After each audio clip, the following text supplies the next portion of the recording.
Great. Well, I promised you we're going to have some variation this evening because we've gone from AI to something quite different. And whenever I do these, I'm always delighted when there's loads of men in the room because it makes it really more interesting. You're going to see why in just a second.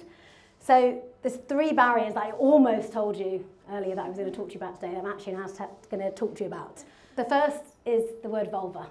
It is my reason for being in my business. I'm going to go into more detail, but you know why I like that there's men in the room. But there's a massive barrier with the word vulva. Who in this room regularly uses the word vulva? No. One. By the end, I'm hoping there might be some more hands. The second is investment for people with vulvas. For the most part, here I'm talking women, but women and people with vulvas. And the third is startup life and happiness, which I feel like as a startup founder in this world is a massive barrier that I think needs to be broken. But in order to tell you about my barriers, I need to tell you a little bit more about me. So I'm Katy, and I'm the founder of a British body care brand called Luna Daily. And I've spent most of my career in the beauty wellness space and the food and drink space. So the likes of Red Bull and Bol, L'Oreal, and then most recently I was global head of brand at a not so small brand now for the girls in the room, Charlotte Tilbury. But I had the idea for Luna Daily well before my career. So I was 19, I'd been studying in India, and I came home and I was really unwell.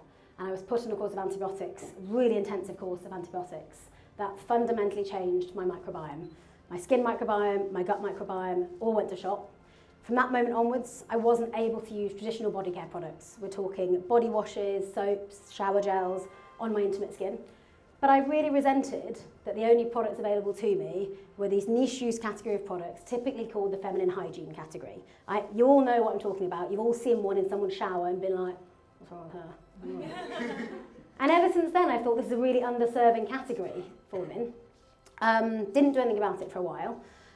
Fast forward 15 years and a career in the beauty wellness industry, and I could see that not a lot had changed.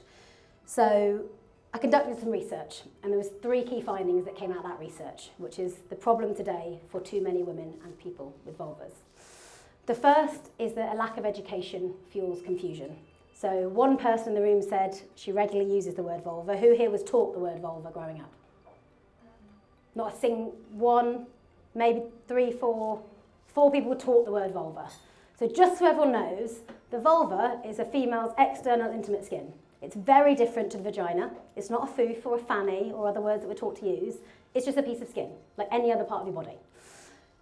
80% of women cannot accurately name the vulva on an anatomical diagram. That's mad. It's just a body part, and a really, really important body part. So a lack of education fuels confusion. The second is that body products are causing gynecological problems for women. So like for me, for nearly 1 in 2 women, their washing routine has caused them to have a gynecological issue, and nearly every gynecological issue is on the rise. And the third is that the only products available on the market are so associated with the problem that they drive the embarrassment. So to cut a long story short, in the middle of the pandemic, I quit my job at Charlotte Tilbury. I think my friends thought I was mad. I think my parents thought I was mad, like you're quitting your job in a pandemic. Because for me, I decided life was short and it was never going to be a good time to do something, and I'd probably regret not giving it a go. And I set out to create Luna Daily. So our strapline is head, vulva, knees and toes, and we make microbiome balancing products for all your skin, even your most intimate. But creating products is just one part of my mission. These are the products, you can see them. I'm also really, really passionate, as you can probably tell, about normalising conversations and revolutionising education for women. So this was my latest campaign. This went live across London and New York this month. And the insight from this campaign is that women are more embarrassed to talk about their vulvas than their sex life or how much they earn, which particularly in Britain, we're very, very embarrassed to talk about our sex life or how much we earn. So the fact that we're more embarrassed to talk about a body part is pretty horrific. So we decided to launch the world's first vulva therapy hotline to help shake off societal shame. So I'm now going to play you a pre-recorded version. Hi, I'm Katy, the founder of Luna Daily, a microbiome balancing body care brand for all skin, even your most intimate, including your vulva. The thing is, people aren't born being afraid of the word vulva. We learn it from when we're tiny, with all the down there's, foo-foos, fannies and the like, as well as a lot of other shame about what is or isn't normal. By normalising the word vulva, like any other body part, I want to remove the stigma, the shame and the confusion surrounding it. I want to empower women to take charge of their own health and feel good about their entire bodies, from head to vulva, knees and toes. You might be thinking, why could the world benefit from vulva therapy? Well, our society feels weird about vulvas, and the word is an extension of that. Today, women feel more embarrassed to talk about their vulvas than their sex lives or how much they earn, which is where Leader Daily comes in. I'm on a mission to break the stigma around the word vulva and encourage genuine conversations. Because change starts with conversation.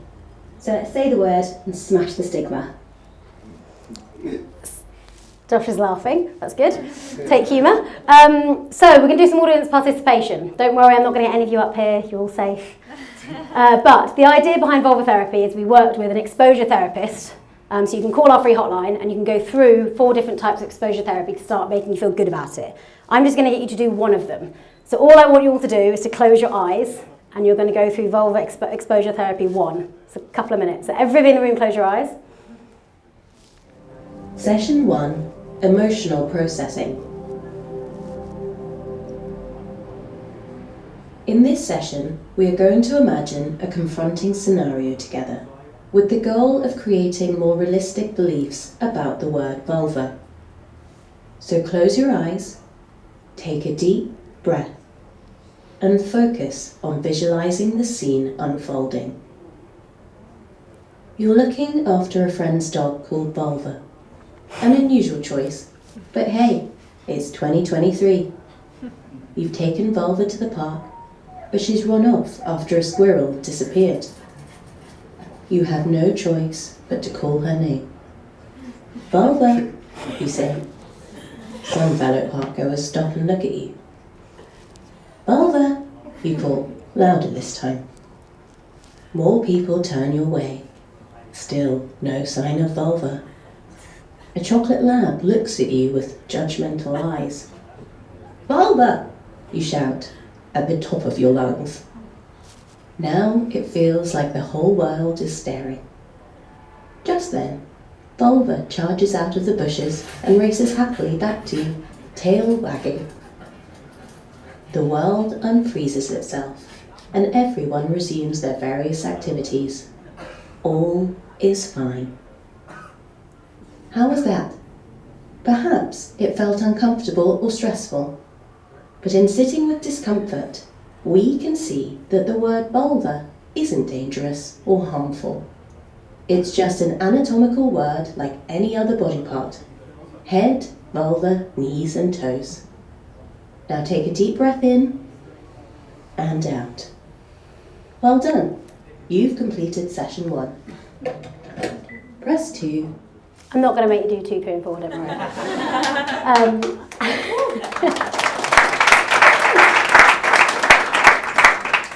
So before I go on to the next section, I suppose my takeaway statement from that is if you do nothing else from today, but you maybe consider using anatomically correct language, whether that's to talk to your mates or to talk to your child, boys and girls, ultimately my mission is that more people feel like I feel now and less people feel like I felt as a 19-year-old. I now feel, as you can probably tell, free from the shackles of shame. I'm not embarrassed to say the word or talk about lots of other things within my life that were once considered taboo. And so I hope that you might go away feeling slightly more comfortable to have a conversation.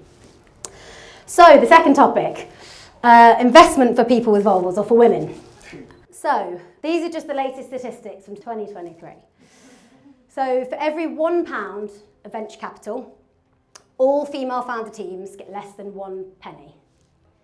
All male founder teams get 89p, and mixed gender teams get 10p. At current rates, for all female teams to reach even 10% of all deals will take more than 25 years. And 83% of deals that happened in the UK last year had no women at all on their founding teams. Now, full disclosure, I'm proud to be part of the 1 penny. So I have raised money twice for my business. We did a seed investment with 2 VC funds in March this year, and we raised a pretty phenomenal amount for the business, but I'm very aware that I'm not the norm. I'm also very aware, thank you. Thank you. But I'm also aware that I come from a place of privilege. In the UK, I am a white female girl that's not come from an underprivileged background. And so I thought today, rather than moan about why women don't get enough investment, I will never know whether my experience was gendered. I'm often asked, do you think you would have raised differently if you were a man? I said, well, I don't know, because I wasn't a man, so I'll never know. So I thought what would be more helpful is what do I think are helpful tips for success with investment in general.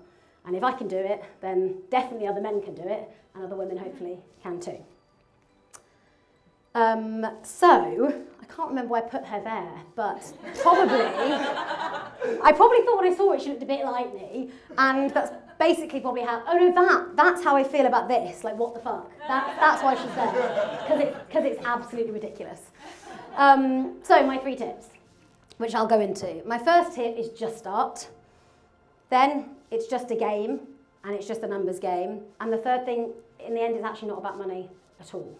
So just starting. Now, the reason I think this is difficult is because raising money or investment is like these things. Mortgages and politics. We're not taught about it at school. No one teaches you about the stuff. It's way more helpful than those like the sewing classes I learn or other stuff at school. We're not taught about how to raise money. And so it's a job you have to learn as you go. You have to like self-teach or try and like copy other people. And when you Google learning on the job, this is the picture that comes up. Like 2 people helping each other over, they're really happy. And that's not what it's like this. It's her again. Like no one teaches you how to do it. But you just have to start, and you just have to start learning. I'm completely self-taught. If I think back to my first investment meeting, I can actually laugh now because it was so bad. But you just have to start. And for so long, you wait and you perfect and you try and get your pitch deck perfect and you put off the email and you write the email like 10 times and you go to your sent box and check like, shit, have I got a spelling mistake? You've just got to start. The second thing is phone a friend or friends. Now what I mean here is, this actually isn't my friend, but he looks a bit like him. And having friends around you, and I don't mean networking, you need friends that you can pick up the phone to and ask the stupidest questions in the world and ask them for their advice. And people love to be asked. And when somebody asks me now, I'm so delighted to help somebody else. But having people around you that really, really understand it or that can help you, and that also when you're going through the process, you feel like you can pick up the phone and ask any question under the sun. It was the most helpful thing to me. And having friends either in your vertical or in your market, or that know other investors like that you're going after, having friends in the space that you really can at any hour of the day pick up the phone to. I wish I'd learnt this sooner. So I did a pitch day about 4 months into my fundraising where you had to stand up in a room like this and you had to do your entire pitch in 3 minutes. And there was a massive clock here, and literally the loudest buzzer went off as soon as you got to 3 minutes. And I wish I'd done this at the beginning, because if you can do it in 3 minutes, you can do any meeting. And actually you should be able to deliver your entire business in 3 minutes. The elevator pitch is the length of time in an elevator. 3 minutes is much better. But everybody should be able to do it in 3 minutes, and I wish I'd learned this sooner, because if you can do it in that, everything else is easier. The next is listening and adapting. So pretty much every interaction you'll have with an investor or potential investor, they're going to critique you. They're going to completely rip you apart probably, because it's their job. And I would probably do the same. Like if somebody presents me a great business, I'm going to try and look for the things that I can unpick and try and find the weaknesses. And my biggest advice is to listen, to not necessarily take the advice because you're going to get so much of it, but to listen and then be really prepared to adapt where you need to. My first pitch deck to my 5th to my 10th, I think I was on version 17 by the time we were finished, because every time you listen and adapt, and ultimately investors are experts. Like they've done it lots of times before, and so decide what you want to listen to, but really do listen and then really do adapt. If you've had 10 meetings where they're all querying you on the same thing, take it out or change it in the deck. And so really, really listening to what people are saying to you and asking for feedback. The second, it's just a numbers game, and it's just a game. So lots of investors will say, it's a real art of science and magic, real mix. It's not, it's a complete game. If you're in certain worlds like VC, they want to value your business a certain amount because they want to take a certain percentage. You need to raise a certain amount of money, and they want the maths to work both now and in the future. So if you're doing a seed round and then further series. And so really kind of learning that game. It is all a game. It's a networking game, it's a numbers game, and becoming literate in those models and in those conversations really helped me. But it took me a long time to realise, I was going, I think my valuation should be this, and all these investors all magically came to the same number.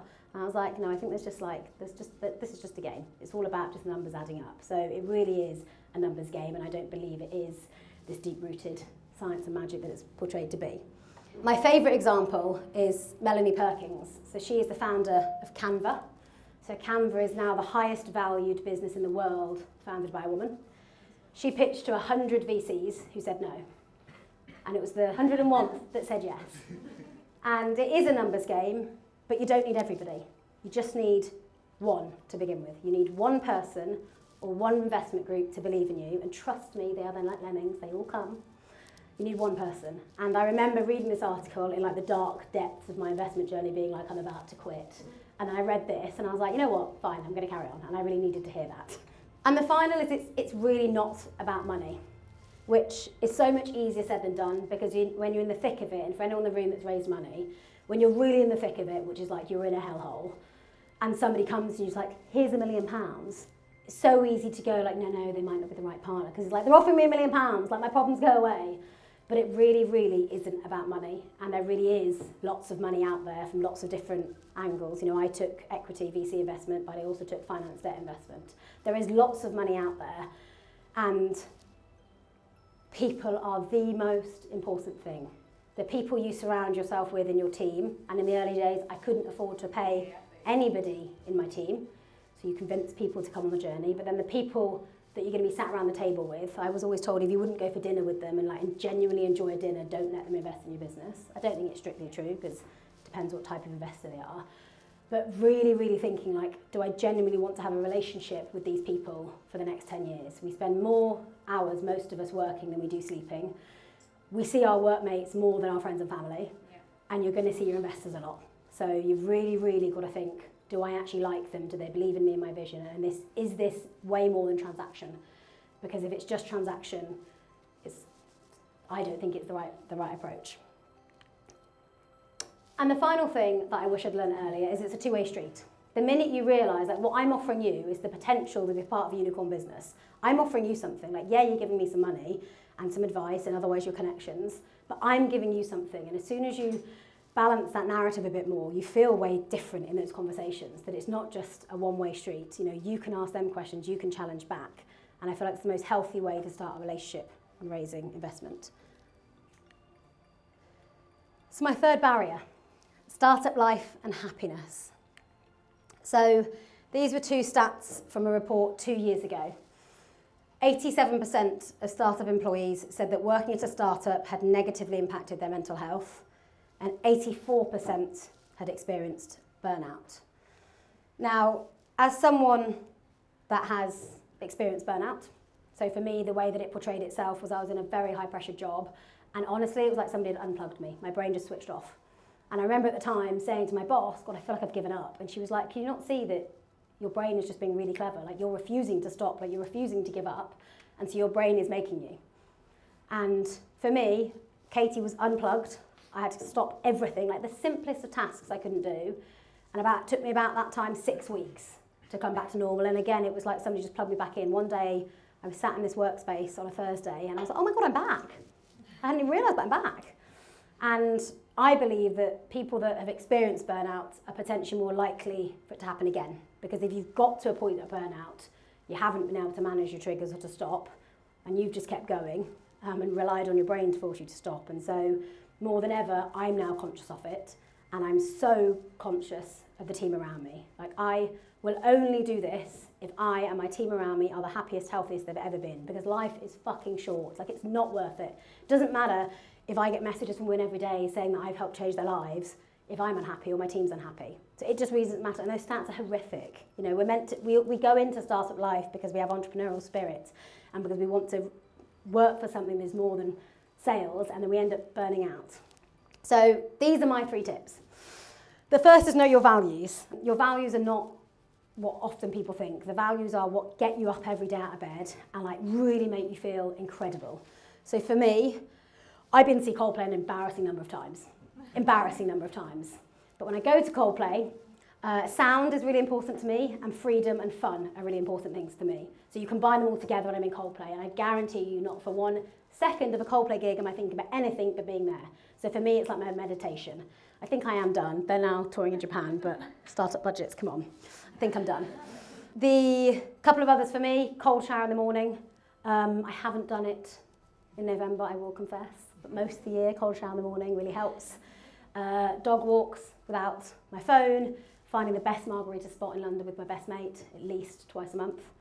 And this bit for me is really important. So I was going to put a picture of a phone. I was like, I can't put a picture of a phone if my trigger is my phone. I've got to not put the picture. But I now know that when I'm starting to feel burnout, the brain's starting to switch off, I can't do normal tasks, I'm waking up exhausted, I'm going to bed knackered. What I need is 4 days. So that can be 2 days on the weekend and a day either side, or 2 days before the weekend and a weekend. And I have no phone, no notifications, nothing. And at the end of the 4 days, I'm back. So now I know my triggers, so I know when to intercept. So I went to Morocco a few weeks ago with my best mates. And I know my triggers, but I think it's really important to know your triggers because you otherwise will keep burning out. And in an environment like a startup, it's more stressful than ever. And then finally, for me, it's remembering your why. So this is a message I got last week from somebody, and I didn't set up Luna Daily to make a load of money or to sell a load of product. If we end up doing that, that's great. I set up Luna Daily because I wanted less people to feel like I did when I was 19 and more people to feel like I do now. And when I get messages like this on a weekly basis, if I'm feeling any of the other things, or I'm frustrated about investment, or I'm feeling burnt out, or any of the other barriers I'm trying to break down, it all just becomes really simple. Why would I do anything else? It makes me so, so happy. So that's everything. I hope it's been insightful.